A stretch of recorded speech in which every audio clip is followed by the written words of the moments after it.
Expect possible US sanctions and travel ban as soon as Donald Trump assumes office. Igbo American military veterans warn Southeast governors for being complicit in the continued detention of Mazi Nnamdi Kanu.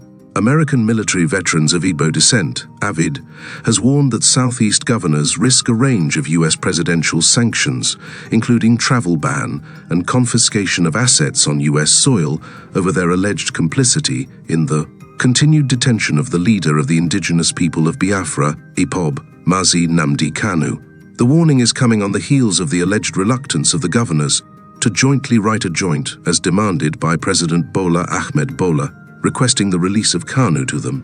AVID, in a statement by its president, Chief Dr. Sylvester Onyia, and Secretary, Dr. Godson Obiagwu, expressed displeasure at the reluctance of the governors to advance to the president the said letter, accusing them of non-committal towards Kanu's release.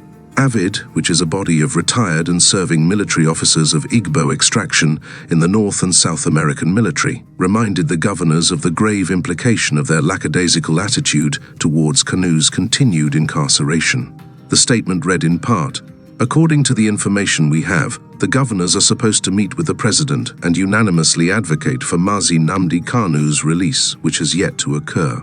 We also know that Mr. President has asked the Southeast governors to write a formal letter seeking the release of their son, which they all find difficult to do. We are also aware that all meaningful initiatives, particularly by religious leaders and national and state players, have been frustrated by the same governors. Even after the Nigerian appeals court pronounced Mazi Nnamdi Kanu not guilty, the governors remained silent, confirming their complicity. Your Excellencies, as the USA military veterans of Igbo descent, we must make you aware that the continued detention of Nnamdi Kanu mirrors the sort of grave human rights violations sanctionable by the US government under the Global Magnitsky Human Rights Accountability Act, which was enacted to punish violators of internationally recognized human rights.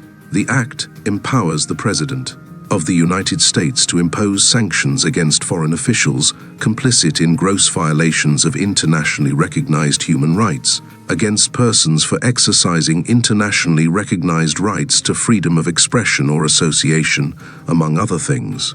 The range of presidential sanctions includes denial of visas, blocking transactions in all property in the United States, and public stigma.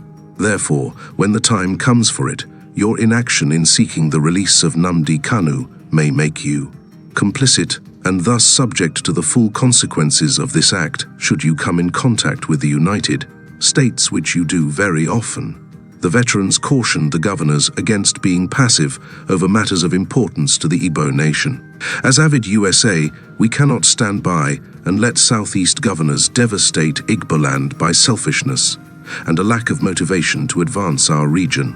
As a group, we attempted multiple times to persuade these governors that Mazi Nnamdi Kanu was justified in his stands on security and social economic development of Southeast. Keep in mind that you governors prescribed IPOB, while previous President Buhari labeled this wonderful organization a terrorist movement due to his enmity with the Igbo people. For this reason, we can't blame the president for the insecurity in the Southeast region. The veterans also urged President Tinubu to stop looking for excuses and release Kanu in compliance with the pact his son Sei had with Kanu's family before the 2023 presidential election.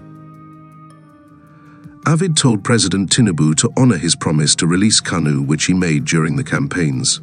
We, the American military veterans of Igbo descent, AVID concur with Prince Emmanuel Kanu's position on the implementation of the agreement between the family of Nnamdi Kanu and President Bola Ahmed Tinubu through his son, Sei. We also concur with the concerned Igbo Ministers' Commission over the recent news announcement that the continued detention of Mazi Nnamdi Kanu is a betrayal of Igbo nation. God bless our great leader Mazi Nnamdi Kanu, and may God bless Biafra and Biafrans. Stay tuned for more updates, stay safe, and have a blessed weekend.